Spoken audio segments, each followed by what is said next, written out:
the taxes! He's a 10. I choose this family.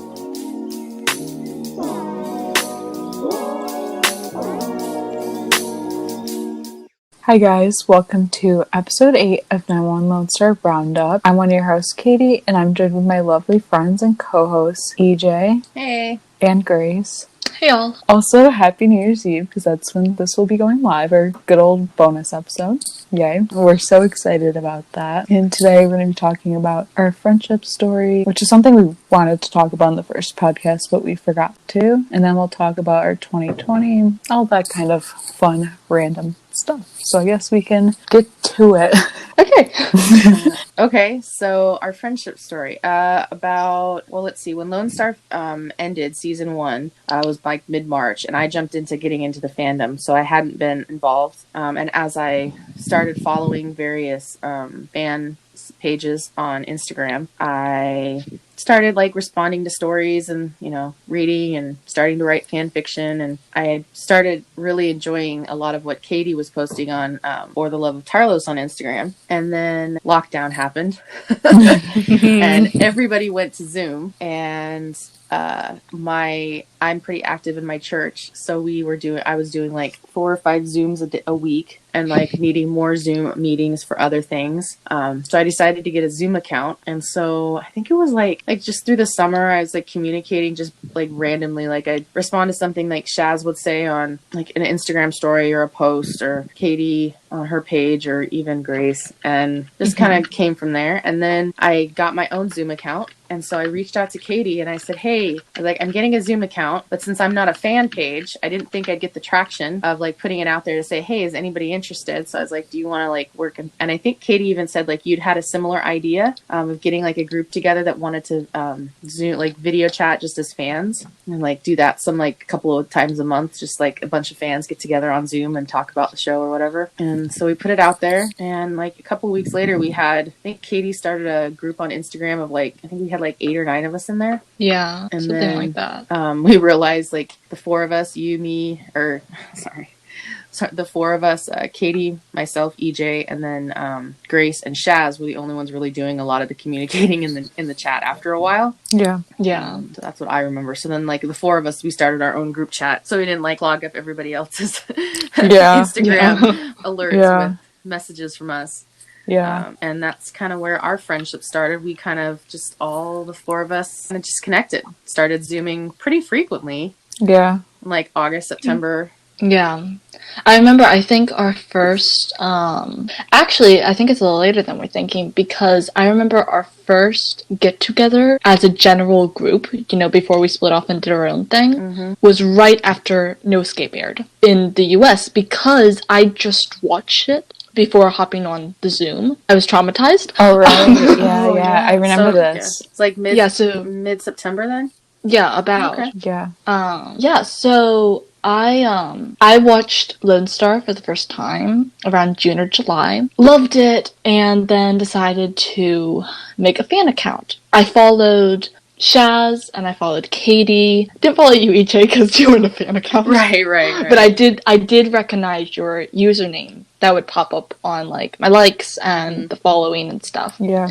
And then I saw Katie's story, which was advertising for the chat and the Zoom group, and I'm like, okay. I was a little hesitant at first because I'm a pretty private person, and so I'm like, okay, do I really want to Zoom with a bunch of people I don't know?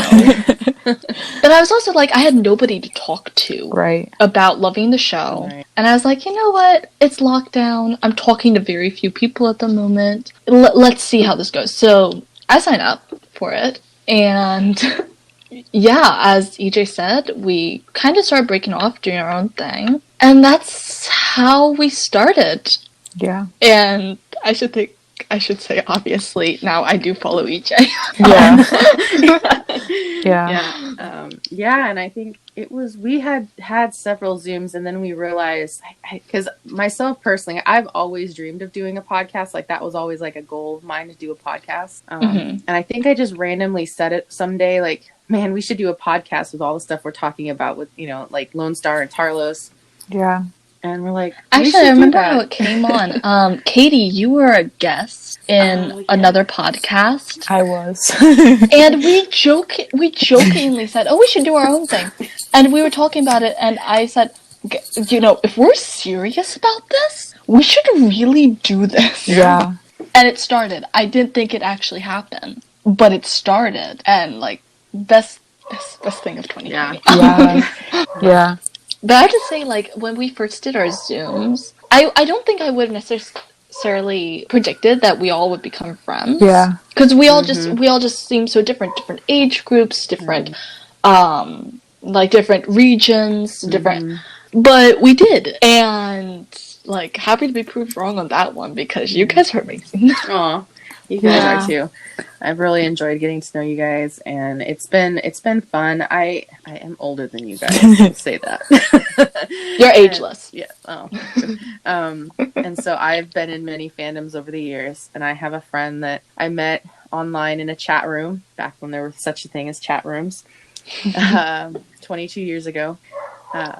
And so I've had positive experiences with meeting people in similar fandoms and them becoming best friends and friends that I continue to have now. So that's my mindset was like, some of these people are going to be my friends for a while. And that's how the three of you, like Shaz, Katie, and Grace, kind of became my close friends. Yeah, exactly. Like, we talk every day.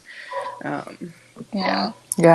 It's crazy because, like, all my current friends I've gotten either closer to or met through Lone Star. Like, one of my friends, we've been friends for, like, a couple years. And I'd say we were moderately close. But once Lone Star aired, like, I feel like we got even closer to the point where, like, I don't know, we just have. And it's, like, just amazing. Like, I've told Ronen this before. And I'm like, all your fans, like, are just amazing. And I've come close to a lot of them, and like I just like how you built like this community for us, and I need to express that more too because like it's so serious.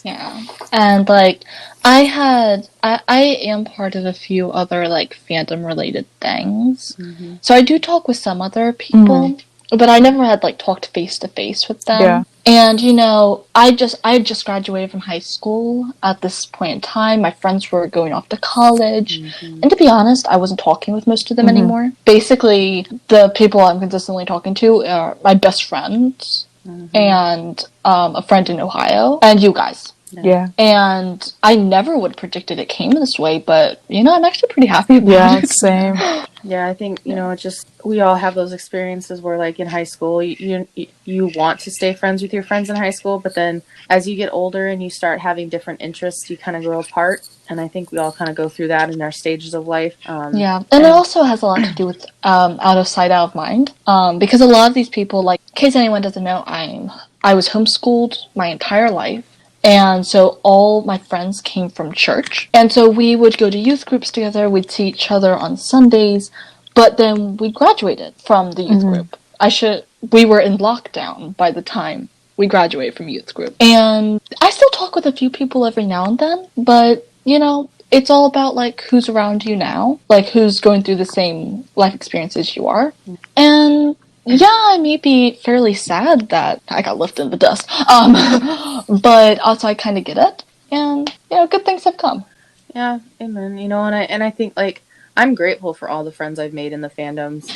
I have a friend, I talk, like, we, like, video chat, like, 4 times a night. And we've been friends for, like, 7 years now. And we met online. And I there was a lot of fear, like, when the internet really first started. I know my mom was terrified of me being online and, like, putting my name online because she was afraid I was going to get some crazy person to like message me and like I'd get, I don't know, all the scary stories you hear.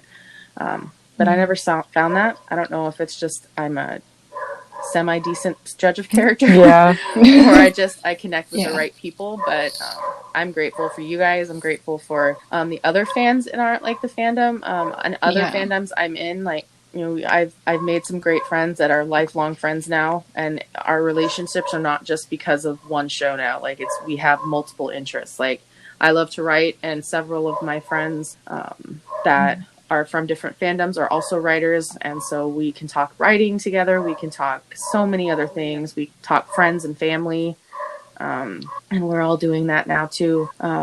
And I feel really close to you guys. Like, we've known each other officially like 3 or 4 months, and I feel like I've known you a heck of a lot longer than you. Yeah, it feels like so long. Like, oh, I love that though. Yeah. Yes. You know, growing up, so both my parents are ex-cops. And so obviously, I grew up with all the online precautions and like warnings. And I'm very careful about, like, I do not put my last name out there. I try and go by various initials or fake names.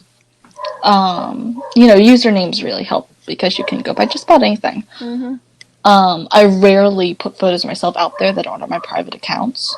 And you know, I didn't even have social media until I turned 18, which actually, some people may have just cringed and wondered how I survived. But actually, I actually think it was like one of the best moves ever. Even if I may not have thought so at the time.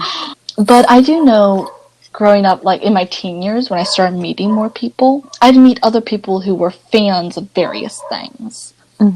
And I actually had a large aversions to people that like call themselves fangirls or just fans, because the people I'd met, they represented everything in a fan that I never wanted to be. And so I actually had a large aversion to fandoms, fans, fangirling, all those words.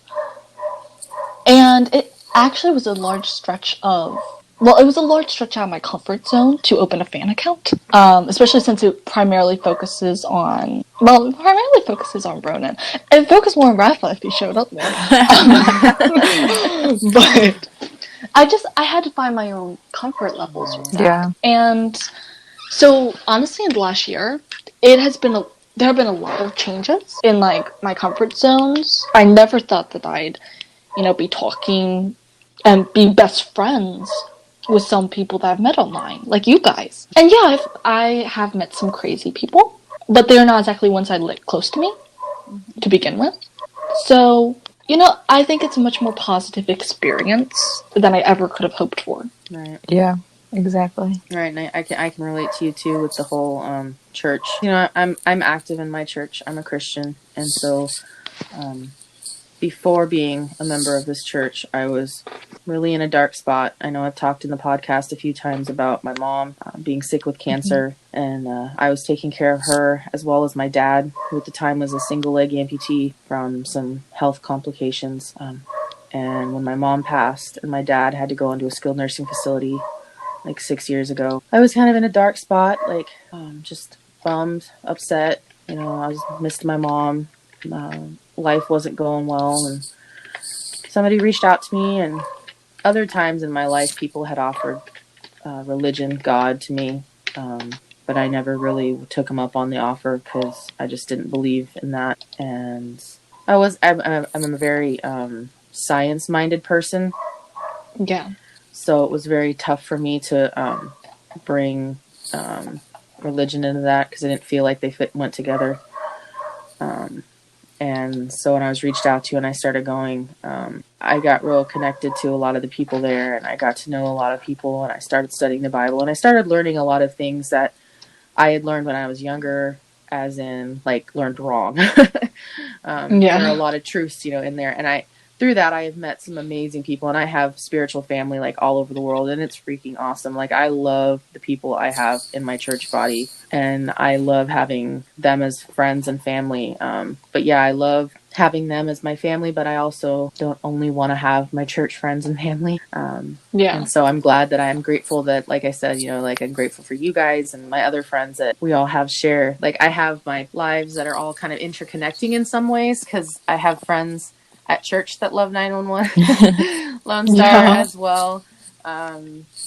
And so, like, I love how things kind of interconnect as well. And I'm noticing how as we talk more, we're all finding things that, like, we all have similarities in different, like, parts of our life. Like, Katie, the job you're working right now, I've had experience working in that kind of job. And Grace, you in the religion and Christianity. So we can relate to Grace in the show. Yeah, that's true. Yeah. And Judd too. That's true. So yeah, I love how all these elements are coming together, and I feel like that makes us makes us real. Like we're representing a lot of the other relationships that people are having online. And that aren't as depicted or seen. But yeah, shout out to all my friends that have supported me through all of this, and even this quarantine. Like, I know I haven't been connected to everybody as much as I'd like, but grateful for all of you. I feel like we really complement each other, even where we don't have a lot of similarities. We all come from different walks of life. We all are in different places, and we all have different experiences with various different things. And so, yeah, I'm unbelievably grateful for, like, talking with you guys have helped me with several things, like feeling more comfortable with being open in my support of, like, LGBTQ community, and like various other things like that really helped bring out the best in me. So, yeah, we love you guys. We love you too. Yes. Yeah, I can agree with that too, Grace. Christian and LGBTQ community don't usually go together, but I fully support people making their own choices, and I choose to love everybody because that's what I'm told to do, and that's what I believe in. And so yeah, I'm grateful for you guys to have that support too. I'm not like I'm not in that lifestyle, but I support anybody who makes that choice or lives that way, because that's their choice, not mine. And that's why, and that's why I love Tarlos. Like, that's why I connect so, like, I love them, I love supporting them, and love Raphael and Ronen. I really love being able to support a ship that is actually existent. Yes. Like, because most of the things I ship are non-existent. I should say canon. Yeah, so the canon versus fanon, yeah, that's true. I've been through that in a few fandoms where it happened. It's hard to believe we really only connected in like late August, early September, but I'm confident we're gonna be friends for a long time, and that's super encouraging. Yeah, definitely. Yeah. And like, I was just thinking about our friendship story. I was going back to like high school, because in high school I went to a seemingly big high school. Like, I think I graduated like 900 people, high 800, something like that. Wow. Yeah. And I'm gonna be very real right now. I hated pretty much everyone, maybe except for 5 people I went to school with, because they were just all like fake and preppy and this and that, and I just didn't connect with anybody. And like, every time I would try to like be friends with somebody, it was just like weird, and like people just didn't want to be my friend or whatever. So like, I left high school, and college was a little bit better, but I've just always had like a hard time finding my people. And like, within the last couple of years with fandoms and all that kind of stuff, I'm like, okay, I finally found my people. Yes. Honestly, that's a point. You bringing that up is actually very reminiscent of me. Because, like, I grew up in such a different lifestyle than anybody I really met had. Like, farm girl, homeschooled, really didn't get out much at all. I mean, seriously, there would be weeks where it wasn't, like, lockdown, obviously.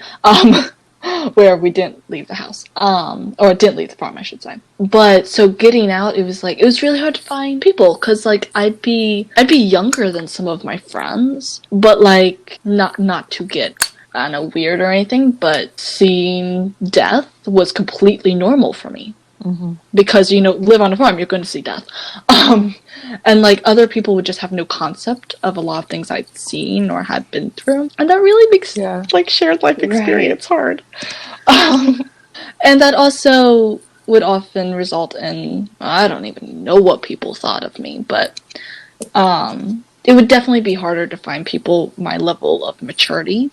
So I think that's one thing I really like about our group is I don't feel the odd one out. I don't even feel like I'm the youngest, which usually am the youngest. It's just like, it brought a lot of things that I'd been previously lacking in friendships. Like, ours has it. Yeah. And if that makes any sense. You may notice a voice missing. We're sad to share that Shaz has decided to step down from the podcast due to personal reasons. She played a significant part in our friendship story, as we kind of discussed. She was a big part of our Tarlos Fab Four, and she was there when we started the podcast. Definitely are going to miss her joining us each week, but we choose to respect her decision and continue to be friends with her. We wish her well on anything she plans to do in the future, and we just ask that you respect her privacy in this matter, and we'll miss her, but she's welcome to come back anytime. Definitely. Yeah. Most definitely. So we got a voice message actually a while back, like I think within the first week we started the podcast and it aired and all that stuff, and this is something we want to like do on the podcast every once in a while. If you guys leave us voice messages, we want to play them on the episodes for you guys, just so you can hear yourself, I guess, on the podcast. And if you ask us questions, of course we'll like address them and stuff like that. So our voice message today was from Miriam. Thank you so much for leaving us a voice message, and we're going to play that so you guys can hear it. Hi, my name is Mariam. I'm from the Middle East. Thank you so much for the podcast. It was so much fun. Just finished listening to it, so I think I have to leave a message. The questions were amazing too. I think you basically talked about everything that have been going on in my mind as a big fan of the show. TK's addiction, his mom coming in season 2, the background story that we don't know about till now. I think they're not going to discuss it in season 2, but anyway, Carlos is my first favorite character and Marjan my second one. So what do you think about Marjan? Because as a hijabi Muslim, I think I perceive the character in a different point of view than you guys do. I just want to know about your opinion. And then what do you think about Carlos? Because the producer said that Carlos is not perfect too. And thank you so much.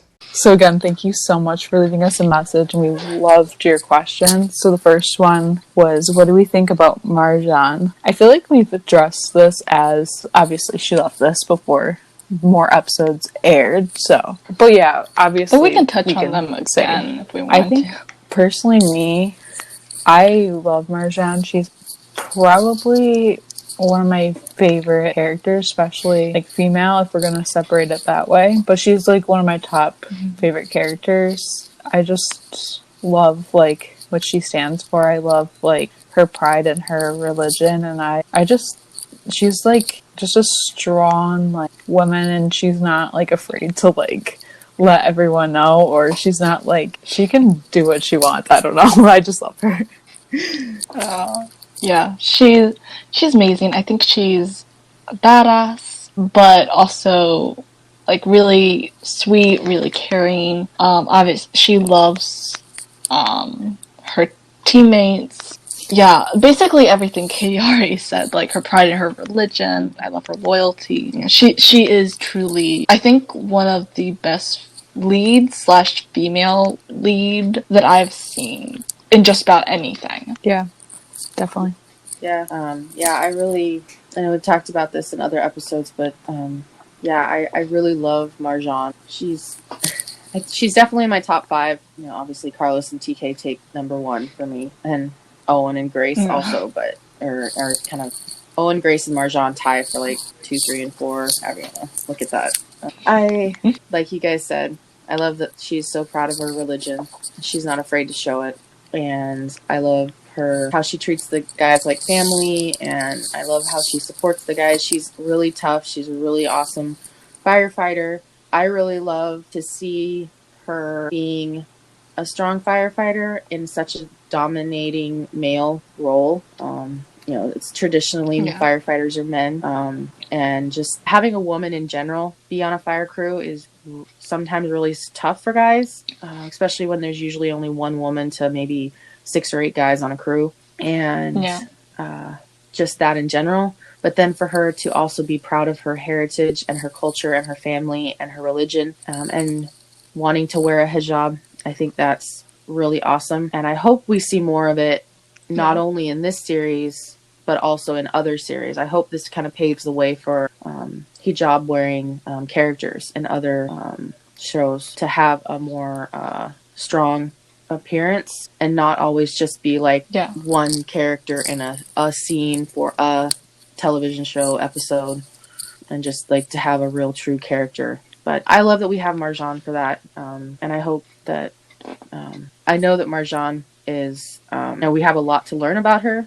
We don't know much about her family, but I love how Natasha is playing her, and she definitely fits the part. Like, she's, again, like I know we talked about in the last couple of episodes, or have said other times, that some of these actors really fit their roles, and it's hard to see anybody else considering playing them. And Marjan, I think, is one of them. I think Natasha's doing an amazing job representing Marjan and a community that we don't see much of. So that's, yeah. I'm just going to briefly go off of what you were saying about like seeing a woman in the role. And actually that's really important for me, because as a woman who was going to be a firefighter, like it's really important to see someone like her, because when you see obviously there are many more women in the roles now than there were maybe 30 years ago, but it is still an alpha male dominated job. And to see not only a woman in the role, but to see a woman holding her own, also being a dominant character, it's just really important. And I think it's also important for all the little girls out there that are growing up and that might be watching this, to see someone like her and realize that they can be like her. And then the second part of that question is also, what do we think about Carlos, which I feel like we've heavily talked about, but of course we'll go further. We will always talk about Carlos. Literally. He is baby. I liked Carlos Puppy. instantly. Like, the second we saw him, I was like, oh, like, he hardly spoke a word, and I was like, oh, I love him. Yeah, his first scene was with Liv Tyler. Yeah. And, like, arresting her. Oh, yeah. And I don't know, like, and then as we got to know him more, I was like, okay, I really love him, and, like, I just love everything, like, I mean, we don't know too much about Carlos, but I just love the things that we do know. Like, I don't know, he's a stand-up cop, he's an amazing guy, I don't really know what to say, and I love that, like, Carlos is, like, a gay Latino cop, because I feel like shows don't really show that and stuff, and that's such an important story to be telling. Yeah. And I don't know, I just love him. I can't really put words to it. I'm just speechless by him. Yeah, Carlos is, you're right. Like, I loved him from the first, and like, we kind of knew the format going into Lone Star from 911, because all three of us had watched 911 before. So we kind of knew that usually focuses more on the paramedics and firefighters, and then there's usually one or two cops that play a role in the series. So when we were introduced to Carlos, I wasn't sure 100% that he was going to be the cop. But even so, like, I was like, okay, he's very attractive. I think I have a thing for guys with curly hair. So there's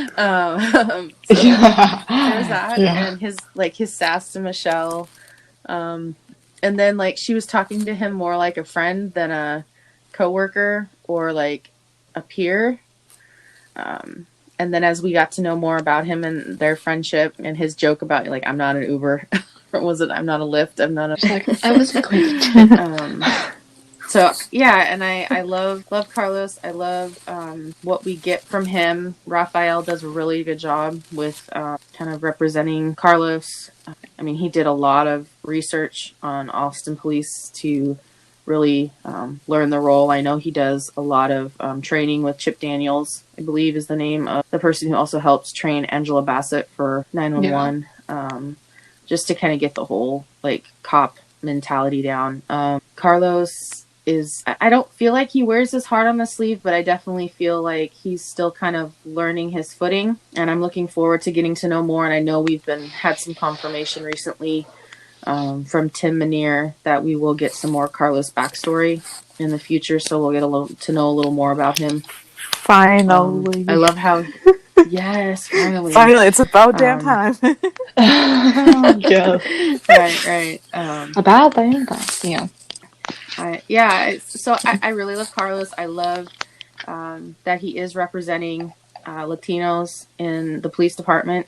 Obviously, 2020 has definitely been challenging for the police because there's been a lot go on And so to be the Latino cop, and then also being gay in a state that is not as accepting as other states are when it comes to that. Yeah, I feel like he's gone through a lot, I'm sure. And I look forward to finding out more about like what he has gone through. But he's, like Katie said, he's a solid police officer. You know, I think he definitely loves his friends and family. And I think the 126, all of them are definitely getting close to him. Obviously TK. And I love how he treats TK.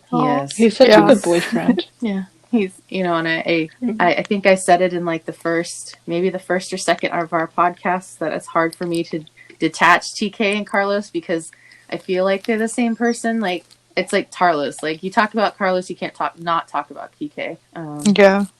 And I know TK's gonna, you know, they're both gonna go through their challenges, but I feel like Carlos is one of the good guys, that he's gonna be there. Like, he's gonna be there for TK no matter what. He's not gonna let a few things like get him down. And he already told him in episode 3, he's like, I'm a cop, I'm used to crazy. So that, I felt like that was him saying like, I can handle it. So like, don't hold back with me. Yeah, those are a few thoughts I had on Carlos. Yeah. I could probably talk about him for an entire episode of the podcast. So Yes. You know, you guys covered it basically. I'm just gonna throw like a couple more thoughts in there, but basically it's reiterating what you all said. I think it's really important, both with Athena and now we see with Carlos, that neither of them are white, especially with, like, as you said, the problems going on in 2020 concerning the police. I think it's really important that we have that representation of POC police officers. And when I first saw Carlos, like, I loved him too. I loved his and Michelle's interactions. But I think I was mainly disappointed because it didn't look like we were going to be getting as much of him as we got of Athena in 911. So I think it took me a little bit to figure out exactly like how I felt about that, like how excited to get about like him being there. But like, I love him. I love his scenes. I truly love the person that he appears to be. Yeah, basically what everybody said already. Yeah. I was kind of disappointed too, like not getting too much of him, just because we already saw like a lot of Athena, like Grace just said, and like because like I could tell from the start that Carlos is going to be a like super like strong character, and I kind of wanted to see a lot more, and I'm hoping that's something they're going to show us more of, like him in season 2. I think maybe season 1 they were just trying to get like the background and just show like the 126 being rebuilt and like showing that team form and become stronger. And I think maybe season 2 they'll build more on the police side. I'm hoping. Yeah, I hope so too. But yeah, again, thanks so much for the voice message and questions. That was super. Thank you. And if anybody else wants to leave us a voice message, you can on our Anchor. So I think on most of the platforms we're on, I know on iTunes you can directly go to our hosting website. If not, it's in the link of our Instagram bio. You can just go to our link tree and it'll be one of the first links, and you can get to there, and then I'll have a button that'll say leave voice message, and you can do that. And we'd love to, of course, listen to more. And we appreciate everyone who's sent us reviews personally or on the Instagram DMs, just supporting us and liking our stuff. You know, we really appreciate everybody who's been listening and enjoying things so far. Yeah, definitely. Yeah, we do read all of those. We may not be able to respond to all of them, but we do read them. Oh yeah, we will do our best to get back to you. Now we're going to talk about all the good things that happened to us in 2020. Because I don't know, I feel like a lot of people are like, this was a terrible year. And yes, a lot of bad things did happen this year. But like, I feel like, personally, I always like to look at the good in things, at least try to. And I feel like a lot of good things for me did come of this year, in a way, and stuff. Like, I became friends with you guys, of course. And I'm like, so grateful and happy that I came out of 2020. And like, I graduated college, which was obviously like a long journey for me and something that was very rewarding and stuff. I think for me, I met you guys. That such a high point. I met some other good friends. I've interacted with all the fan accounts. I have to say, probably the best thing was actually like discovering Ronen and Rafa. Because they're such sweet people. And honestly, I desperately needed that positive influence. And like, honestly, they're just, that's definitely top on the list. Like, personally, I'm grateful for like family's health and my friend's health. And, I was gonna say, and, graduating, and I just yesterday finished my first semester in college, and I'm carrying good grades. So honestly, 2020 sucks, but there are some good things in here. Yeah, I feel the same. 2020 definitely didn't pan out, I think, how anybody expected. How could anybody expect something like this? January, so every year my church comes up with a theme. And 2020, if anybody doesn't know this saying, is 2020. Hindsight's always 2020. 2020 to an eye doctor is perfect vision. So you always think back to the things and, I wish you could have done. So this year our theme was revision. So our goal was to kind of work on just seeing how we're doing things good and see what we're not doing so great and kind of work on that stuff personally, as a church, as a community. Myself personally, I've definitely... So my dad lives in a skilled nursing facility, so I haven't actually physically seen him since March, when the lockdown happened. And so that's definitely been a challenge when I was used to seeing him on a weekly basis. But I still communicate with him. I'm grateful for all the technology between Zoom and FaceTime and Facebook Messenger and Instagram Messenger and all of the different communication platforms there are out there right now. We've been able to implement all of that through this year to stay connected. I've been able to reconnect with some friends that I had been kind of distant with, either from years past or even just hadn't had a chance to catch up in the last 6 months. So you're right. There's a lot of good things kind of coming out of this year. I feel like I'm an essential worker. I'm a home care aide, which means I'm a caregiver at people's homes.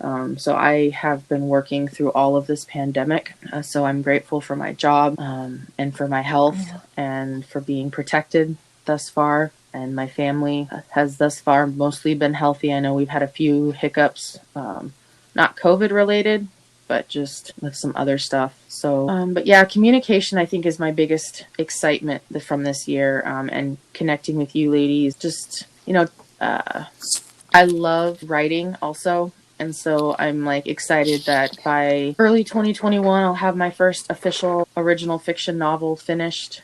Oh, that's exciting. Yes. I am close to NaNoWriMo's, which is November of 2019 and November of 2020, and then a little bit more in December, these last 2 Decembers, and close to possibly early January, I'll have it finished, first draft at least, and then it's editing. So hopefully by the end of 2021, I can have it released. So, that's something I'm looking forward to. So I'm excited for that. But 2020 really gave me an opportunity to work on that. And I struggle with depression, but I'm also an introvert. So I don't mind being at home because I've always been a homebody.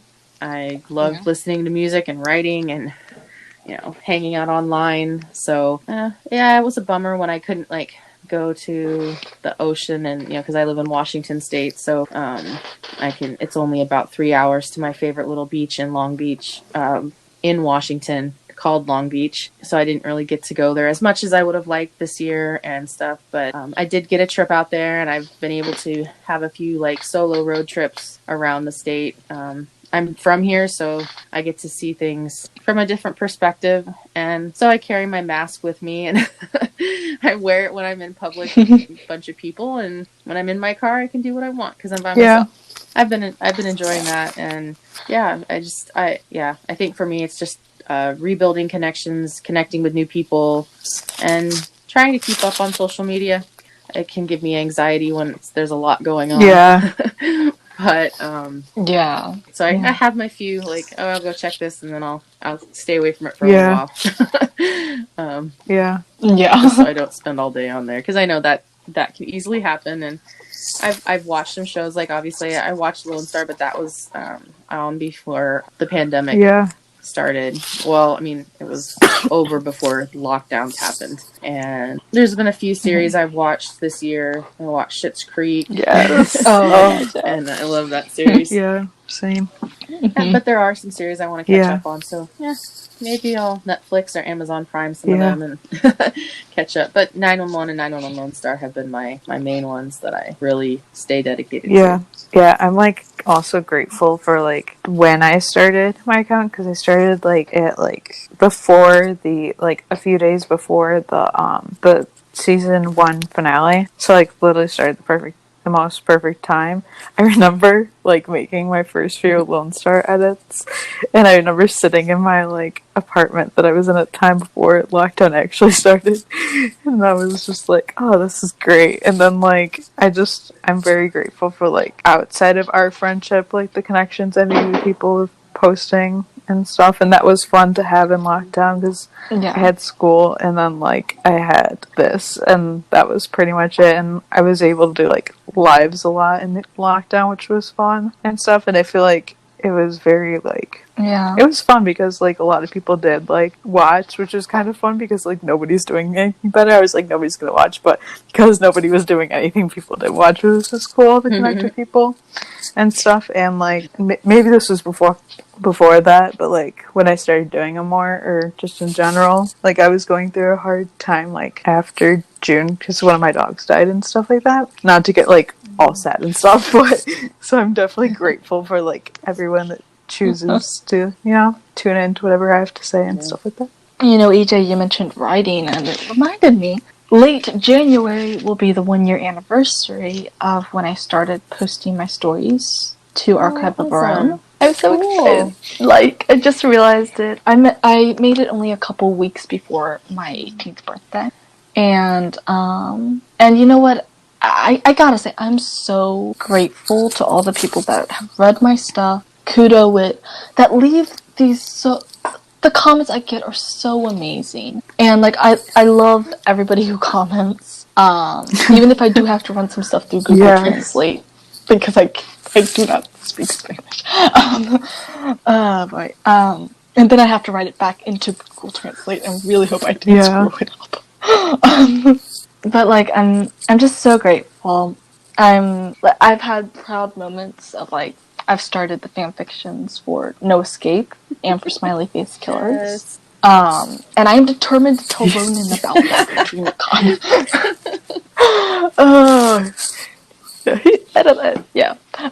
And just like, here's all the work in progresses in my brain and on the site and on Google Docs and my notes, but I will not be saying anytime soon.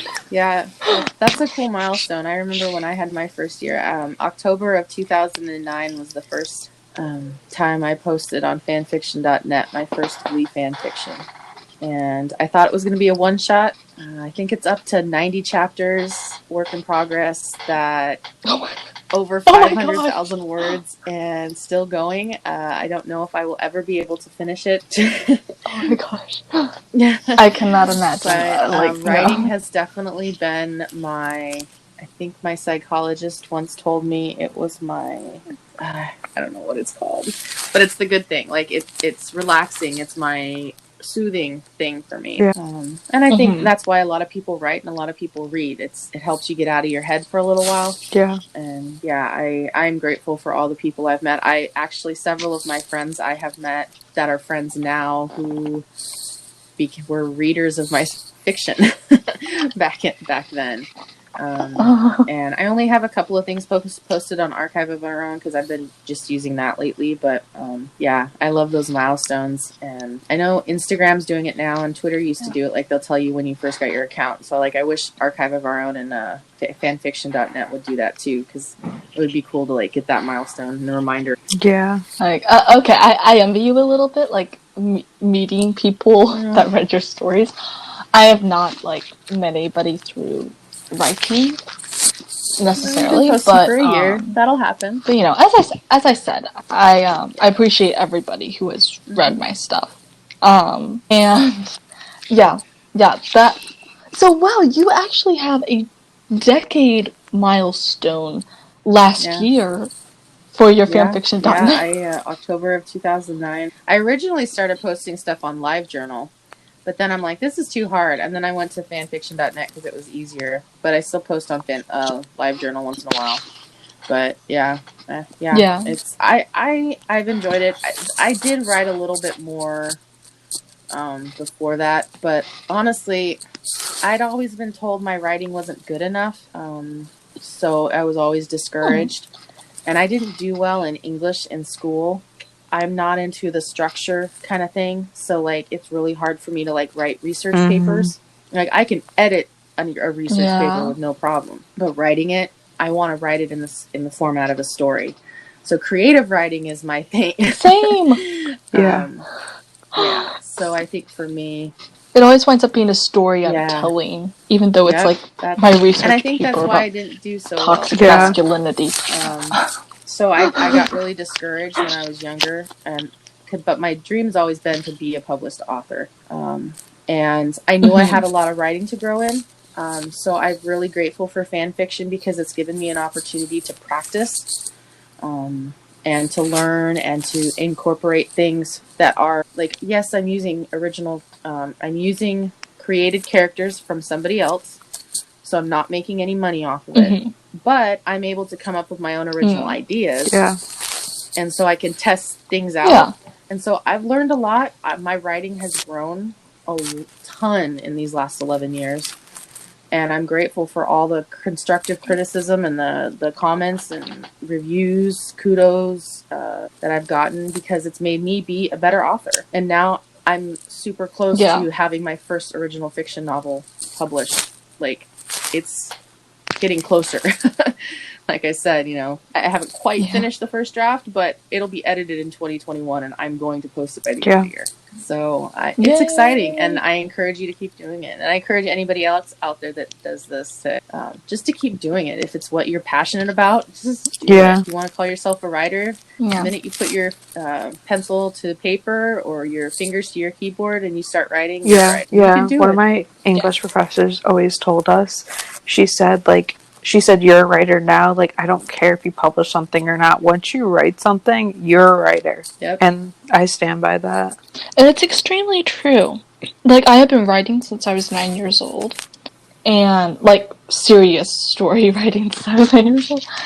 And, I was kind of shy about the idea of putting my stuff on AO3 because, a large amount of what I have written is original stuff, but it all came to the point where I couldn't really work on it any longer, like I needed a break. So I started doing, fanfiction stuff. And honestly, it has helped me so much as a writer, and also having more confidence in my abilities, because, people are reading my stuff. People are following me. So, honestly, to any readers out there of fanfiction, don't be afraid to reach out to the writer. Don't be afraid to reach out to the author. We love hearing your thoughts, your comments, your predictions, your criticisms, as long as they're nicely worded. We'll hear those too. We just love knowing that you're interacting with our story, and we want to know what you like. We want to know what we need to bring more of. I've had stuff where I have changed a few ideas of mine due to okay, so people really like this, so how can I incorporate this more? I've always liked what I've written from that better. And so guys, don't be afraid to reach out to us. And we're inspired by just sometimes a comment that somebody makes, or like you said, somebody makes a comment on your thing about, oh, this is what I think's going to happen. It might not be, but then we go with it and see what happens. I got a comment that was like, oh, I hope this doesn't happen. I hope this doesn't happen because I don't want them to be sad. I'm like, literally everything you just said is going to happen, but I'm glad you're liking it. Okay, so there is one thing about fan fiction that you guys might not have heard, but you guys know Fight Club? What the first rule of Fight Club is? I've heard of it, but I don't know Fight Club is you don't talk about Fight Club. Oh yeah, I've heard this before. So the first rule of fan fiction is you don't talk about the actor you're writing fan fiction about. So I don't share it often that I write fan fiction. Yeah. And I'm not ashamed of it. I just, reality and fan fiction, fandom, or fanon, Fanon, and canon, Canon, are two different things. Yeah. Yeah. That's kind of how I've always been. But yeah, when I first started posting in 2009, I thought it was going to be a one-shot. And people loved it so much that I just kept going. And I kept getting the encouragement, so I kept going. That's how I've turned things into series before. Yeah, like Grace said, if you don't hesitate to write out. And there's one of the fandoms I was in, I have an issue going back to my work in progresses for reasons I won't get in here. I've been struggling with it because I feel bad that I haven't finished things, but I have my reasons for not, and I don't know. One day my mind may change, but yeah, right now I'm enjoying the Night Shift and Lone Star fandoms writing, so it's kind of where I'm sticking to right now. Like, I have a lot of stories that I haven't finished, and every single one of them I am planning on finishing them. Like, I'm not leaving anything, but that is because I'm still into those fandoms. I just am a little distracted by, like for example, I write fanfiction for Marvel. I have a lot of stuff from there that I haven't finished because I got into Lone Star and 911, and that's currently where, like, my head is at and my writing is at. So, like, I will go and continue those, but I'm interested in other things at the moment. So it'll be a slower process. And it is completely okay to drop something if you have a problem with the fandom or you're just no longer into it. Because, we have to take care of ourselves, too. And sometimes it may come to a point where you're sacrificing your own physical or mental health to try and accommodate writing something that you're just not into. As Carlos would say, I think we just filibustered the last 20 minutes on Oh, yeah. Yeah. Oh my gosh, yeah. We love our fans, and we love our readers and listeners. Yeah. The only thing that I thought of that was good about this year, like one last thing, then we can move on, is like before even like I really got into like actually being in the fandom, I did on one of my other accounts, I did like a 365 days of like different characters I like, and the first day was TK. And this was like in January, if not early February. And like Ronen liked it, and I like at first I didn't realize like who it was or like what, and I looked at it and I was like, what the heck, Ronen liked this. That was me. My very the very first thing that he liked. And that was, I'm like, that was the very first time he ever did that. And then like when I started my account, I would make edits and then I would tag him in them, and he would like consistently like almost all of them. Like this was like back when like lockdown first started, so it's not he didn't have as many followers as he does now, so it's easier for him to catch up with everyone. And like he would like say things one time, and then one time I posted one. This is like not too long ago. Like this was maybe in April or May. I'm not sure. Maybe sometime a few months ago. And I posted the like a Station 19 one and a Lone Star one like combined. So I posted on both of my accounts. I posted on my Lone Star first, and I posted my Station 19 one. And it was basically just one of him and Alberto, like of their characters. And Ronen friggin' commented like, that's my best friend or something like that, and I literally died. Like, I kid you not, I fell out of my chair and the parallel from TK and his what was his character's name in Station 8? Brian Tanner. Do you remember? Okay, so him and TK. Wow, yeah, I had no idea. I did, I've done like 2 edits of them. I did one recently, and then I did one like a couple months ago and stuff, and that was the one, and I was like, I looked. That concludes my 2020. Yeah, no, that makes me think of just in general, like the cast of Lone Star has been super supportive of the fans, and like Ronen, Raphael, Jules, Natasha, Brian have just all like responded to things and commented, liked, and it's just really cool. They're all really positive. Sometimes they even share like our stories on theirs when we tag them in something. So and I don't know if it's that it's just 2020 and for a while we didn't have a lot to do, or that's them, but it's cool. It's just I super appreciate like the interactions they had with fans. And like I feel like that's why I feel so connected to like Lone Star, because they're just so awesome and like interactive with us. I feel like if they said nothing, maybe I wouldn't feel as connected. I hear that. Do we have goals for 2021?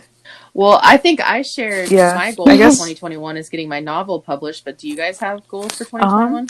See, I'm not like a yearly goal person. Like I used to make these like elaborate like yearly goals that I never completed, let's be honest. So I'm more of like a at the moment kind of goal person, but I guess like goals for me, I guess like fandom wise, I'd love to hit like 1,000 on my Instagram, and I'm almost to 900, so I think it's doable. So I think that would be a goal for me. Totally. And obviously like keep going with the podcast, of course, which I know we will do, but and grow more with that. And I obviously have like a bunch of, I've mentioned this so many times that I have like a bunch of other things I do on the side, so I guess keep growing with those and keep doing those and stuff. And I guess that's it for now. I know for me, like fandom, fan page related, I just hit my 150 follower mark, which is nice for a non-edit account, and I'd like to keep growing. I'm super excited to keep doing the podcast. I think I'd like to get more connected with other people, like other fan accounts. Just personal goals, like I want to finish a bunch of my work in progresses on AO3, and get good, keep getting good college grades. Like I'm pretty sure I'm finishing this semester with straight A's, which is really nice. Like if I can keep doing that, that would be great. And I would like to get my EMT certification, but there are a few doubts on that, so I'm not sure if I'll be able to do that now. Other than that, that's about it. I'm also not much of a yearly goal person. Yeah. But those are just a few things I would like to do. Yeah, me too. With definitely getting the book published in 2021 and keeping up with the podcast. And I think for also is maintain the connections that I made this year or continued this year. Definitely, because we don't know what our new normal is going to look like with a vaccine in works and all that. So we might be in lockdown or a pseudo lockdown for a while longer and keep doing stuff online. And if we don't, and we go back into more in-person gatherings and meetings and stuff, I hope that the connections I made through people, because I have there's a writers group I'm in that is people all over the U.S. and I would just definitely want to keep up with them, and the same with you guys. I know we'll still do the podcast and keep in touch. I just maintaining those connections. I hope we can meet each other if the lockdown goes head over to the West Coast. We could meet in the middle in Austin. Oh yeah, that's funny. There we go. No, so this can go along with that. So I've told you guys, I go to church. The people who were leading the singles ministry that I'm in got a new job, and so they left our church to go to a sister church in Austin, Texas. Yeah. Oh my God! Like of all the places, and, they didn't leave on bad terms or anything. They just had a new job offer and they took it, and they and their moved their family down there, and so we miss them here. But just like Austin. Yeah. Okay. Yeah. It pops up all over the place. Yeah. Austin, we don't have a problem. We love Austin. It's kind of... I've always wanted to go to Texas anyways, because I have family there. Yeah. I'd love to visit at some point. I don't think I could stand to live there. There's snakes. There's poisonous snakes there. Yes. I could have lived there. Good point. Yes. I mean, same could be put Yeah. for California, and I've No. always wanted to live In high there, school. So. Yeah. But Yeah, also in high there's the school I beach could have there, lived so there I because don't my know. dad's an engineer. And, like, if he were to lose his job when I was in high school, we could have moved to Texas in Fort Worth. So, yeah, that could have been my life. Yeah, kind of. Nostalgia. So to end off this podcast, we have one last thing that we want to end off this year with. So a couple months ago, we all separately got to meet Ronen, and another exciting, I guess, surprise for you guys is that tomorrow we're gonna have a 3-in-1 with Ronen. So this is tomorrow as we're talking right now. This is all in the past, but for us, it's like hasn't happened yet. But yeah, This was is of course pre-recorded, and yeah, so tomorrow we'll come back on. Tomorrow for us, we'll come back on, and we'll talk about that. So yeah. Share our DreamCon experience. Yeah. So yeah, we'll talk all about that tomorrow, but in literally 2 seconds. So this is the next day, basically. Yeah. So I am shook. Okay, first of all, he said he friggin' saw like my YouTube reactions for Lone Star. I was not expecting that at all. Oh my gosh. I was squealing for you. Like, I know. Oh my gosh. Yeah, what I was thinking in my head, I did not say out loud. I was like, holy fuck, he saw my YouTube reactions. I literally died inside. I was just like laughing and I was like, oh my god. And he's like, oh, that's her. And I'm like, you know me. I was God. so happy hearing that because I was like, girl, he knows you. Yes. Yeah. Oh my god. I told my mom that. My mom's like, "Oh, you're so cute." Oh. You don't understand how big of a moment this is for me. I have a feeling he must have stalked YouTube and like found the video. Oh yeah, because I think I always post on Twitter and I always tag Lone Star. So he probably sees my like billion tweets. So did somebody mention podcast before I came on? Because I came on and I felt like it was already a topic of conversation. Oh yeah, obviously I didn't have like a one-on-one with him today, so like I couldn't have. Yeah. So, did you get the vibe that like he knew about it? Yeah, I did. 'Cause, How? like, I'm not sure. Yeah, because it felt like when he's like, you guys all do 3, he's just like, he seemed like he had heard about it or knew about it. And I'm like, I haven't tagged him in anything podcast related. I don't think we have either. So just No. Yeah. I might have like on the story a couple times, but like he had never like opened it, so I would doubt he wouldn't have seen it. So how would he know? Dun dun dun. Oh my god. We must know. Ronen, if you listen to this, how the hell did you know? I feel like he just like, I don't know, like is your like your side now still like working for the FBI or something? Because low key Carlos found out for him. Oh my gosh. Yeah. So I'm just like, but I came on and it was like, okay, he not only knew about the podcast, he knew we 3 did the podcast. Yeah. It's like, boy, are you stalking us? I mean, I'm not. I'm fine with that. I do not have a problem with it, but are you? Although this just came to my brain when I like did some of the reaction vlogs. I'd be like, yeah, I have a podcast, blah blah blah. So maybe that's how. Oh, maybe. Possibly. I don't know. Well, he might, because I don't think he follows you on Instagram, but I imagine he checks out a lot of your videos, so he might have seen one of your posts about the podcast. Maybe. Possibly. Yeah, because I know, like, and I don't know which ones you've seen. I mean, it seems like he's seen them all. Yeah. Because the way he was talking. But who knows? Either way, like, oh my gosh, that shooketh me. Oh, yeah. Like, I was not. That, like, and that made, like, that just made everything else so much easier. I was like, okay, like, I'm just talking to, like, a friend. Yeah, it feels like we're talking to a friend. I know that on the 1-on-1, and I know that on the 3-on-1. I'm like, oh my gosh, I love him. Yeah, he's great.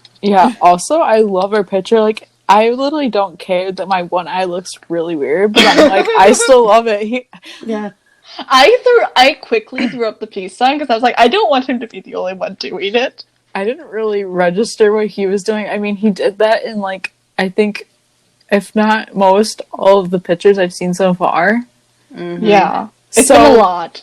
So I didn't register what he was doing. I was just trying to smile as quick as I can and look half decent. Right. Yeah. And, like, hopefully nobody in Australia or someone else sees that, because I'm pretty sure that is an obscene gesture there. But, anyway. Me and my intercultural communication knowledge coming out. Yeah.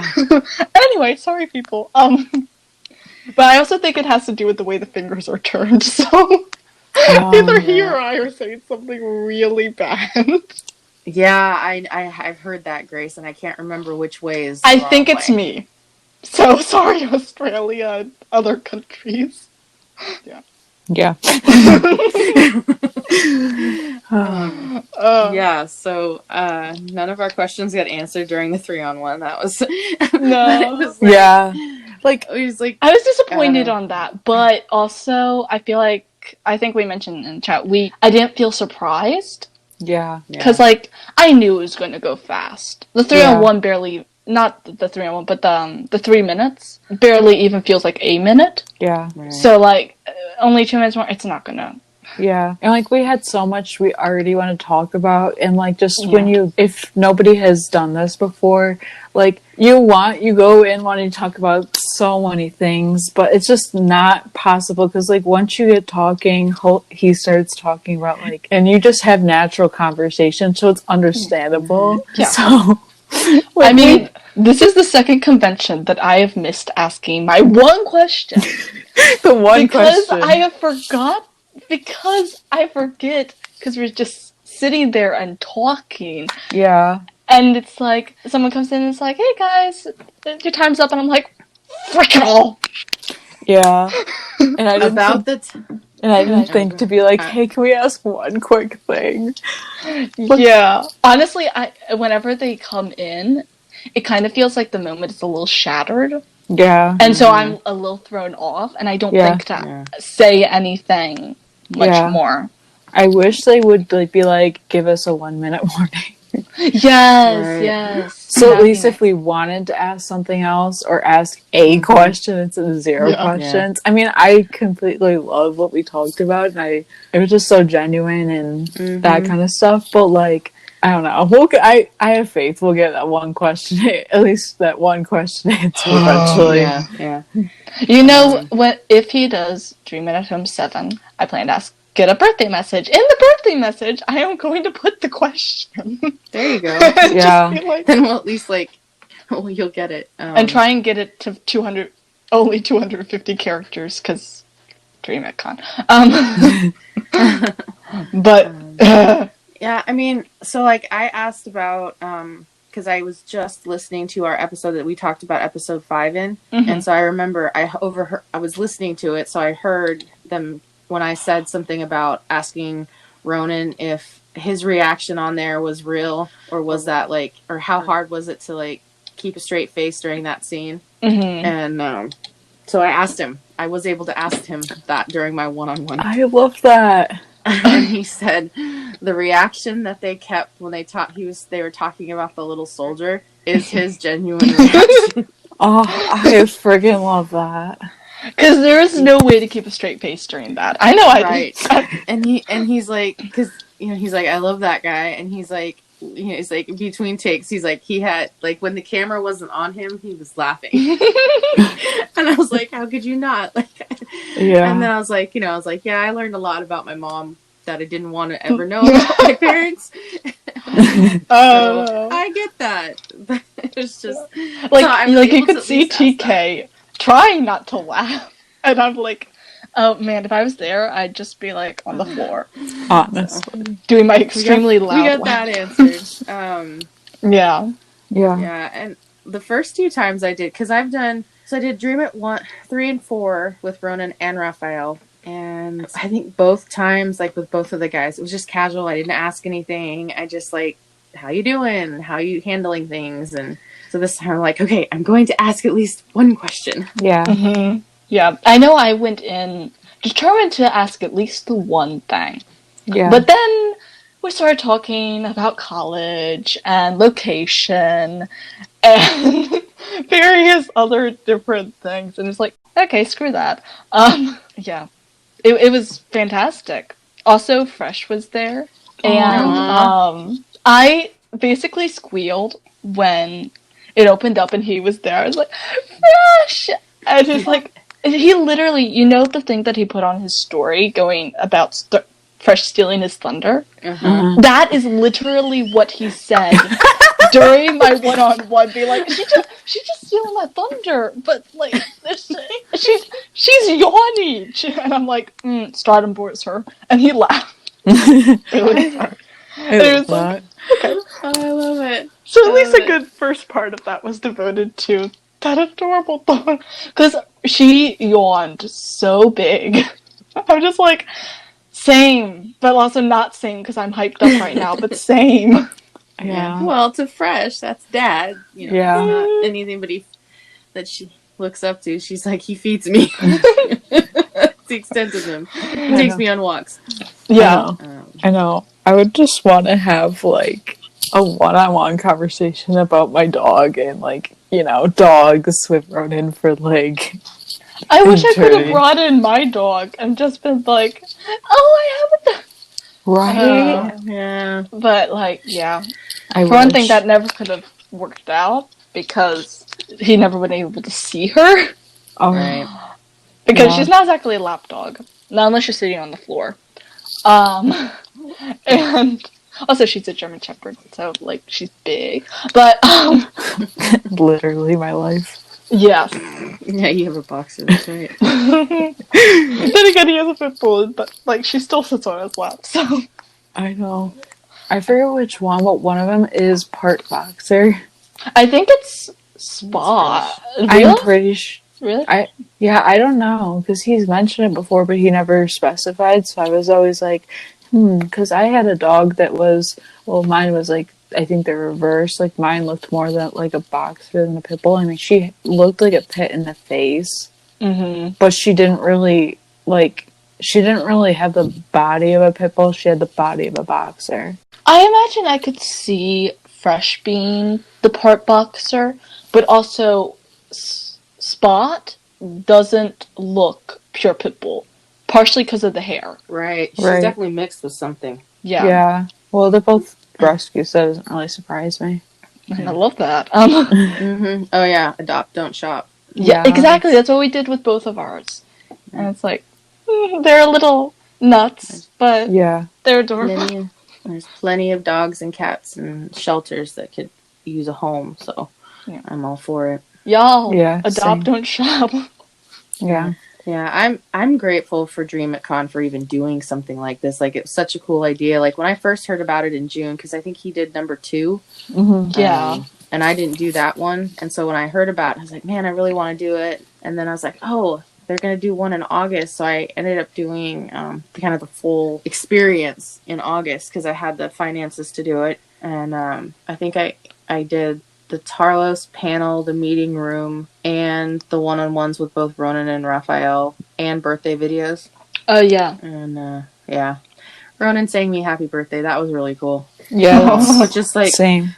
a Paris-based convention decides to go on virtual because of the pandemic and stuff. Mm-hmm. And look at the opportunity that we got. I mean, like, I mean, we couldn't have traveled to a real convention. right. Or, an in-person one. Yeah. And also, it Well, would have been a hell of a lot more expensive. Yeah. There's that. So, I'm grateful. I was part of 4 because Shaz was kind enough to buy me a one-on-one because I was so sad that I couldn't go. Mm-hmm. And that's where I first met Ronen, and I loved it so much.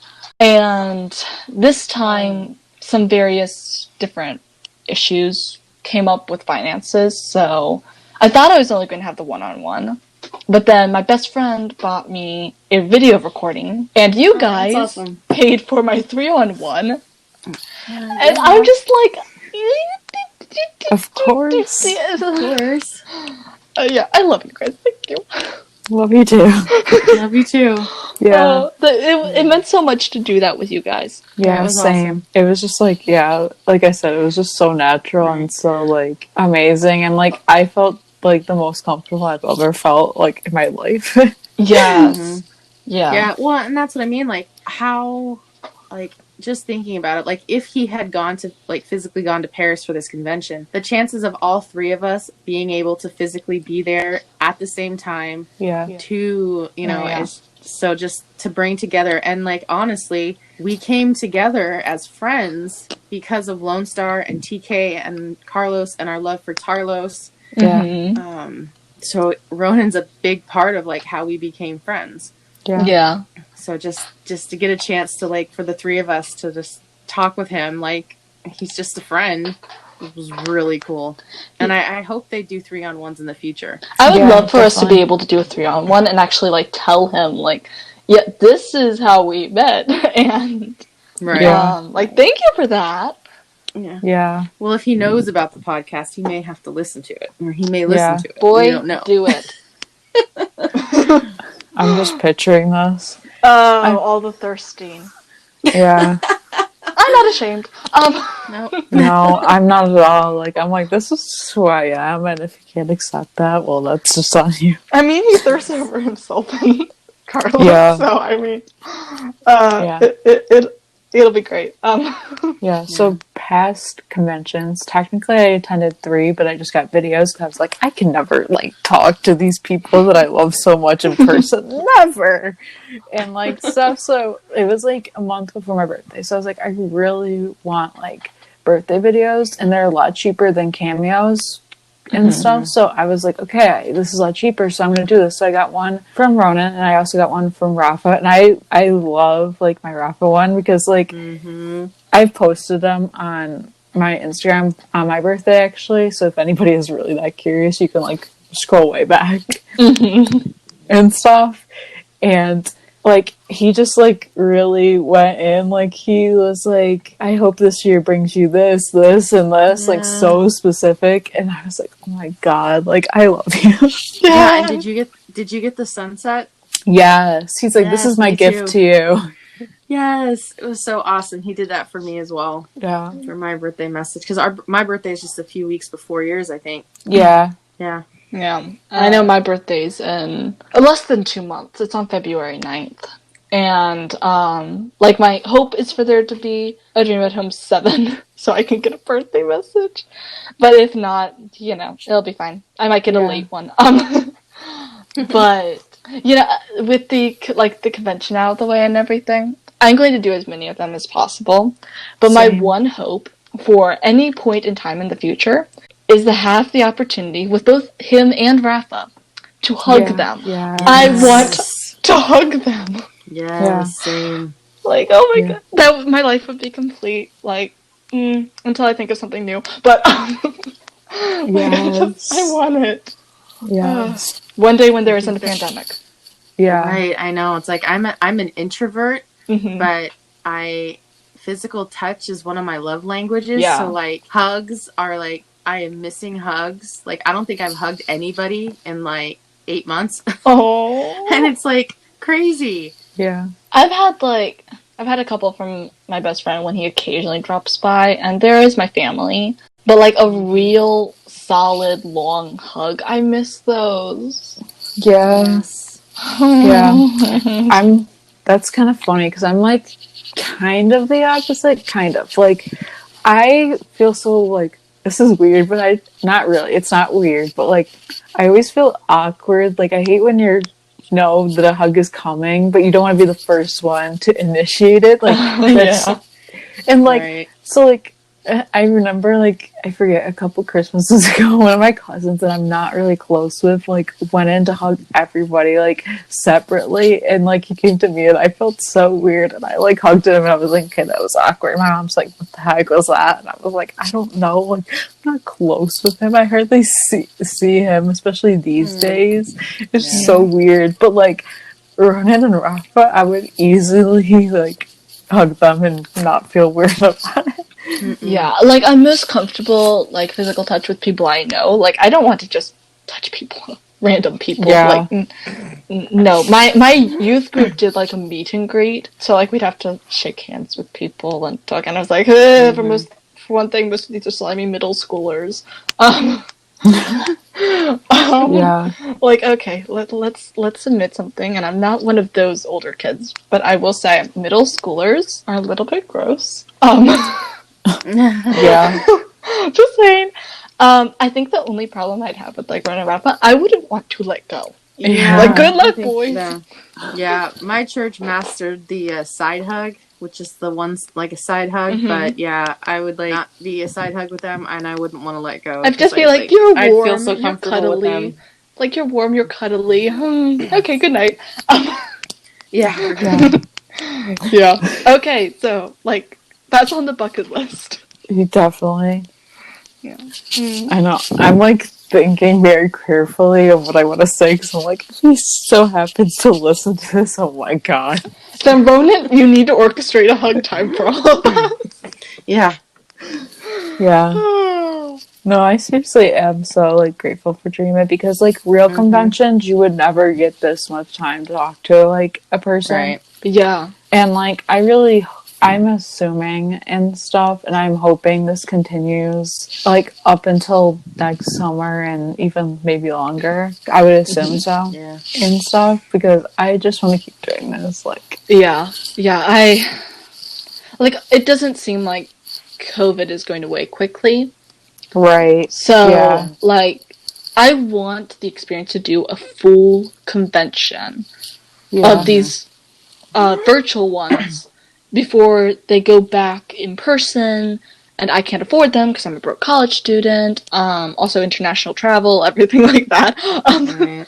Right. Yeah. I want to be able to do that. Yeah. I'm hoping they'll do like one in like Austin or something because that just makes Oh sense. my gosh, yeah. Awesome. Or like just one in the US because like, do I want to travel outside the country? Sure, but like, do I really want to travel to Paris for a convention? No. Probably not. Honestly, if I'm being real.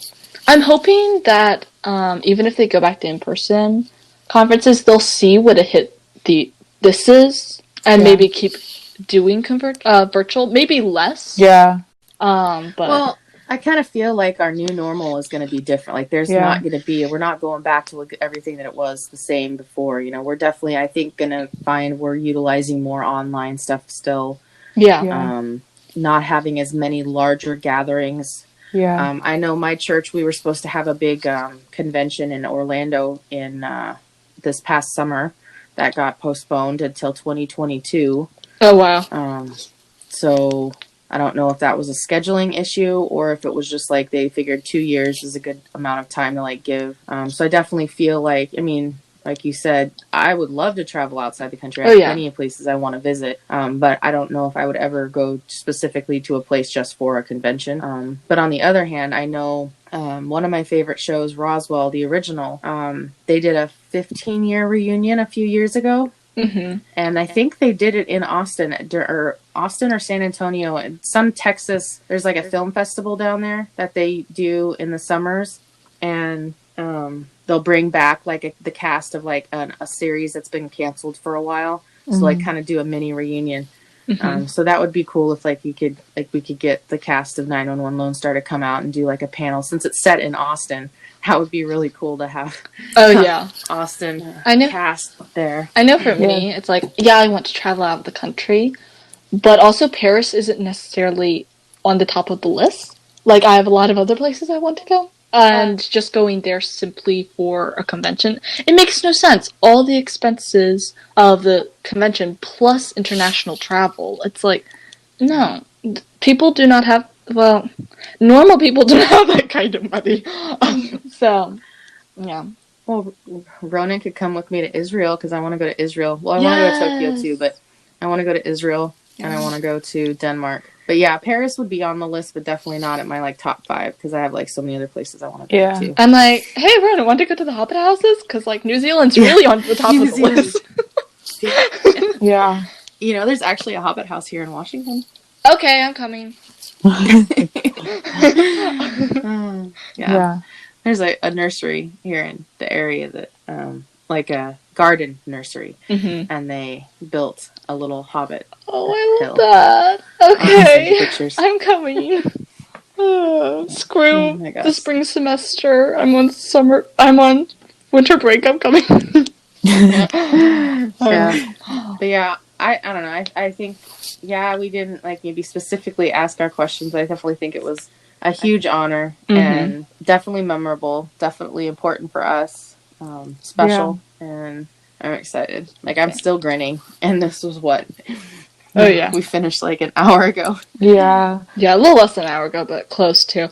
I know, for me, like, immediately after the 3-in-1, I had a bit of an adrenaline letdown, but now it's, like, spiked a bit more, and I'm like, oh, okay, I'm still grinning and giggly, and, like, I don't giggle either, so that's, Yeah. Why did I sound so freaking creepy when I said that? But so I'm like, oh, okay, I'm just going to, like, live off of this high. Yeah. And when I get the video recording, too, it's, like, going to be like it all over again. Oh, yeah. I hope they don't take months. And that was not fun. I mean, I remember, so October, early October was the Dream at Con 4. I'd ordered one-on-ones and videos. The videos, I think Ronen's came like a couple weeks later, so I got it before Halloween. And then Rafa's just kept waiting, and I'm like, where are they? And I knew he'd moved, and I knew there was some other stuff going on. And then Dream It had another convention, and I'm like, where are these videos? Yeah. So yeah, it did take almost 6 weeks. Yeah. I'm really hoping it did, because I might as well just save it for my birthday. Yeah. Honestly, even a bigger dream would be like if they were to do like a Tarlos 3-on-1. Oh my gosh, yes. That would be... But they need to make it like 10 or 15 minutes, because with 2 guests and 3 of us, like, no. That could not be 5 minutes. I know. Yeah. I'm also cringing at the idea of how expensive that'd be. Yeah, 10 minutes. Yeah. And I also love, like, doing this, like, right here, like, how frequently, like, when something like this would happen, like, would we have actually been able to, like, celebrate with people we know? Because, like, there's nobody here in my, like, 6 feet bubble that I can, like, squeal and giggle and talk about this with. Sure, I can talk to my friends about it, and they'd be like, oh, that's really awesome, but they wouldn't get it like you guys get it. So that's awesome, too, that we get to, like, talk about this. Yeah, like, I tell my mom, like, honestly, my mom, I said, okay, like, I have a convention to go to at 5:55 tonight, so I need you guys to not bother me. I will be not making dinner on time. And my mom's like, my mom believed. Then I get down there and told her, and my mom's like, oh, I thought you were just talking to your friends. And I was like, no, what did you think going to a convention meant? Oh, no. Oh. But then I like said like an hour before or something like that before it started, I was like, okay, just a reminder, don't text me, don't call me for dinner. This is your red alert notice. Yeah, I know. Well, for me, my family's like really excited for me to be able to do the convention. And so I kind of got to go out and like talk with them, and they're really excited and happy for me. But like talking to you guys, because you guys like really fully get it, is even better. Yeah. I mean, I think my mom heard because like she was up here when it first started, and I was like, oh wow, like whatever. And like, so like she heard, but I don't know if she realized like who I was talking to. And then I went down there and told her, she's like, oh, okay. And like my mom's like, oh, you're just so cute. Like my parents definitely don't get it. They're like, I don't get why you get like, it's like my mom kind of like teases me sometimes. I'm like, oh my god, this happened. And my mom's like, oh my god. And like my grandparents, like the last convention asked, they're like, oh, do you have any plans for this weekend? I'm like, oh, since you asked. Right. And I explained it to them, and they're like they're older, obviously, so they don't really get it. Like my grandmother's just like, why would you want to meet somebody? I'm like, you don't understand. Like this is like, and like every time, like I'll be like, oh yeah, this show I really like, and she's like, what show? And I'm like, 911 Lone Star. What is it? 911 Lone Star. She's like, right. She's like, what is that? I'm like, I usually say before I say what it is, I'm usually like, oh, you wouldn't know what it is, because she doesn't watch, like, normal TV. Yeah. Like, she watches HGTV and, like, stuff on, like, Masterpiece Theater, so she does not get it. Oh, yeah. I'm just like, no, never mind, you wouldn't get. She's like, no, tell me. And then, like, every time she's like, oh, so that must be Texas. I'm like, yeah. Yeah. Yeah. But yeah, they're always just, like, so confused, and I'm just like, never mind, forget I said anything. Right.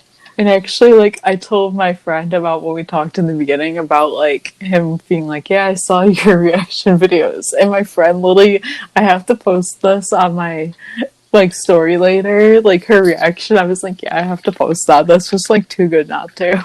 Oh, yeah. Like, I love the support. Like, love that. Oh, man.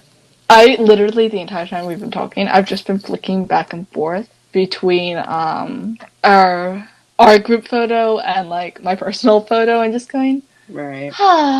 Yeah. Just like, yeah, I know. this makes everything better. Yeah, I know. I really desperately want him to do another one, so that way I'd be like do one and do more stuff than just, like, one thing, because I've always done, like, basically one thing. Yeah. Right. Like, this is the first time, obviously, I only had one other time. Same. But, well, yeah. yeah. But it's like, okay, so this is the first time I got more than one, but it's still not everything, and I want to do everything. Yeah. At least for the full experience once. Yeah. I think next time I would get a video just to get something for the podcast, because obviously now he knows it. Yeah. I mean, I think he knew it. He might have known it before he talked to us, but still. Yeah. Yeah. My dream is that he can join us on the podcast sometime, or Raphael, or anyone from the cast. Yeah. Honestly. We might be able to get Mark, because I think it's easier to get in contact with him. Yeah. I know. I feel like, yeah. I feel like I'm just putting it out there that it'll happen. I mean, maybe not anytime soon, but at least eventually. Yeah. And when he was talking about, like, what do you guys think about the volcano, I was gonna be like, yeah, when that dropped, I was at work, and then I get, like, a text. Oh my gosh. Like, 50 messages, and I'm like, who died? And I'm like, oh, somebody actually may have died. Yeah. Because that's always my response when I get a bunch of messages. I'm like, okay, who died today? Yeah, same, actually. Yeah, like, we're at home, and you're, like, at work, and you get off and like, man, what happened today? Yeah. I know, at least it's better than, like, when I worked from, like, 8:30 to 5, and, like, I would miss so much, especially on the weekends. Like, during the week, I guess I wouldn't miss that much, because, like, work week and stuff, but the weekends are always the worst. Yeah. Yeah. Now I'm sleepy. I think it's the adrenaline drop. Yeah. Yeah, my adrenaline's wearing off. I know. Oh dear. But, yeah, this was, it was just something else. And Yeah. so special. And I gotta say, he knows everybody. If he's met you before, he recognizes you. Yeah. And he literally said to me, like, it's good to see a familiar face. And I'm like, wait, you remember me? And it's like, yeah, I think he said something to the effect of, like, I'm really good at remembering faces. And I'm like, I love that. Yeah, he said that. He's like, I know this person, or this, I know you, when I got on there. So yeah, he's pretty good about remembering us. Which is awesome. Yeah, that's how so I am great. too. Like, I'm really good with faces. I might not know your name or whatever, but, like, I know a good face. Yeah. I feel like we had so much, like, yeah. I'm trying to think if I... Trying to think if I have anything else to say. That's what I was about to say too. Yeah. But yeah, today was, like, the best day, and it really just concludes 2020. I almost said 2021. I mean, this makes my next year too. So, like, just so perfectly. And like this, we're recording this, and this is happening on the 20th, so we still have a few more weeks left. But this is definitely just going to be like the last final amazement of the year. Yes. All the Dream at Cons have definitely been a huge highlight, and I think that helped. Like, and then just in general, like, pick up the morale of everybody. You know, we've all been struggling. I know Ronen and I had talked briefly about like this coming January will be 1 year since the show premiered. Oh yeah. So it's premiering again. So it ended in March, so it's been like 9 months. And I guess during the quiz panel, they asked, one of the questions was, what month did Lone Star get picked up for a second season? And he said he thought it was May or June, but it actually was April. And I knew it was April, but he couldn't, but anyways, yeah. So I just thought, like, it's been like 9 months since the show ended. So we've had like 9 months of waiting and like desperately wanting more. Yeah. So it's like, we're all excited. I think he sounded like, from what he said, the writers really went all out because of that. I mean, just to look at the natural disasters. And we can see somebody got a little stir crazy in quarantine. Yeah. But like in the best way possible.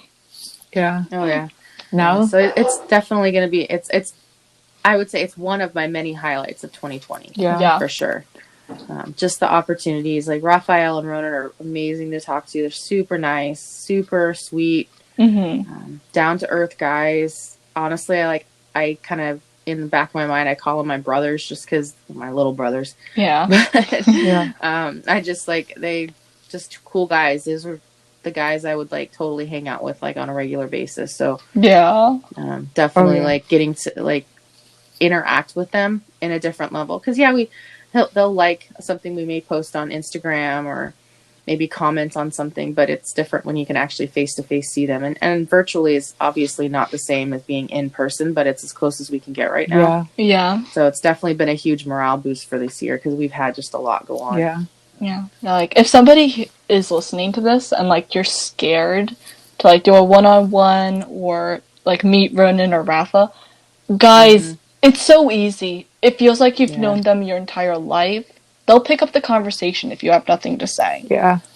And they make you feel so comfortable. And, like, I fully encourage you all to do it because, trust me, it'll be a good thing. Yeah.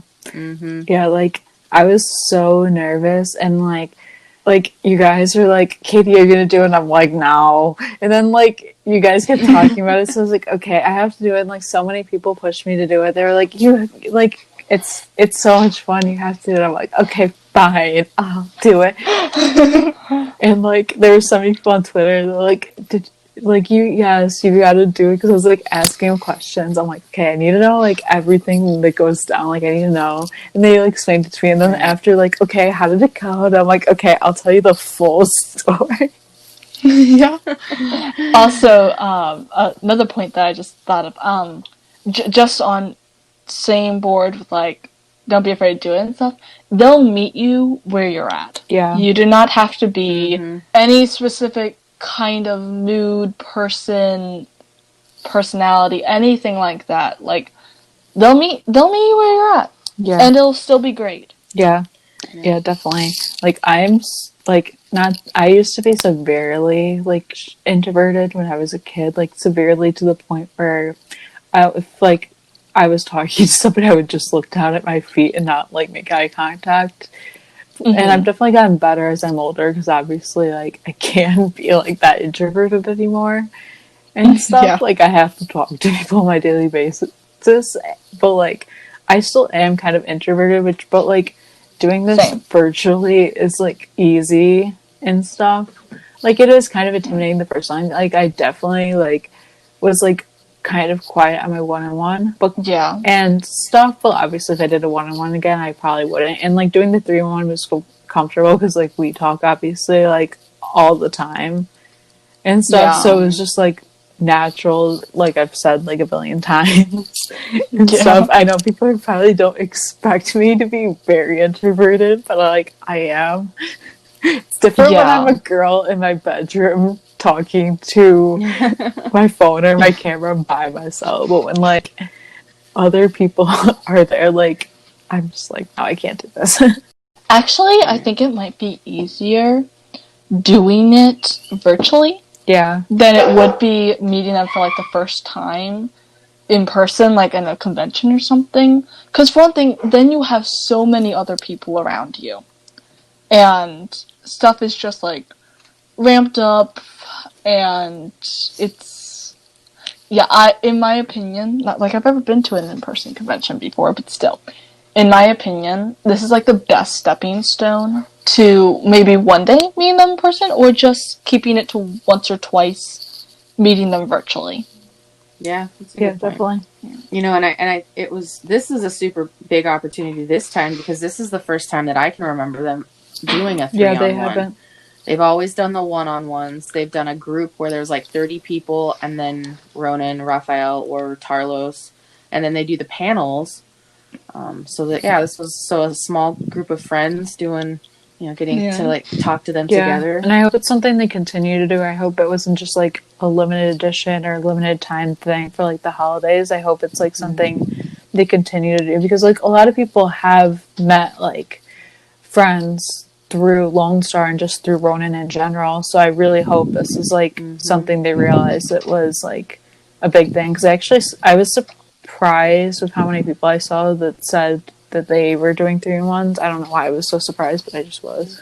Yeah, I definitely hope this is a repeat. Yeah, definitely. Right. Well, yeah, and like we're talking like a 1-on-1 may be super intimidating just in general. Like it was for me the first time I did it with them. So a 3-on-1 would be a lot easier, because then I don't have to be the center of. Yeah. There's 2 other people there that can like hang out with them. Yeah. Like I didn't mind like being center of attention on the 1-on-1, or I was definitely intimidated the first time I did it. But I was like, okay, I'm forging ahead, I'm doing it, this is a great opportunity, everything. Yeah. But there was some degree of just comfort doing it with you guys. And I think, and like, and I think what eased it for me was like I mentioned like 3 times, but I'm still shook. Like I can't, like, if you didn't say that, I don't know how it would have gone. I think that really like softened everything, if that makes sense. It just made everything like ease like naturally, and I just, it was a good icebreaker. Yes, that's exactly what I was trying to piece together. Yeah, just call me, it was. Dictionary. I always say I don't know words. I say that too, but then when other people need them, I'm like, oh, do you mean that? Yeah. I mean, I did used to read the dictionary when I was little, so. It was an adventure. But yeah. I feel like that was just so jumbled, but like you guys know that like a lot happened in such a short time, and we're still trying to piece everything together. Like this literally happened like about an hour ago. Yeah. So right. We literally hopped on as soon as we possibly could, just so we could give you like our natural reactions and like right away. Yeah. But yeah, thank you guys so much for joining us and listening. Be sure to subscribe to the podcast on Anchor. We're also on Spotify, Apple, and Google Podcasts, and almost anywhere where you can find podcasts. On iTunes, please rate us and leave us a review. It'd mean a lot to us, and we do read those. And like Ronen says, please be gentle. It's a no-hate zone. Exactly. Yes. Yes. You guys can follow the podcast on our socials at 91LS Roundup on Facebook, Twitter, and Instagram. And you can follow me, Katie, at For Love of Tarlos on Instagram and at For Love of Tarlos on Twitter. You can follow me, Grace, at RonenRafa911 on Instagram and at SheepGirl31 on Twitter. You can follow me, EJ, at EJ8302 at Facebook, Instagram, and Twitter. And lastly, thank you guys so much for supporting the podcast in 2020. This was probably like one of the biggest things for us in 2020. And obviously, this is when we started this journey. And thanks for showing us so much love. And we hope you have an amazing and safe end of the year and an amazing 2020. We will see you on the first Monday of 2020. And 2021. Jesus. Yeah, I was just about to We will see you in 2021. Thanks, Bye. everybody. Bye.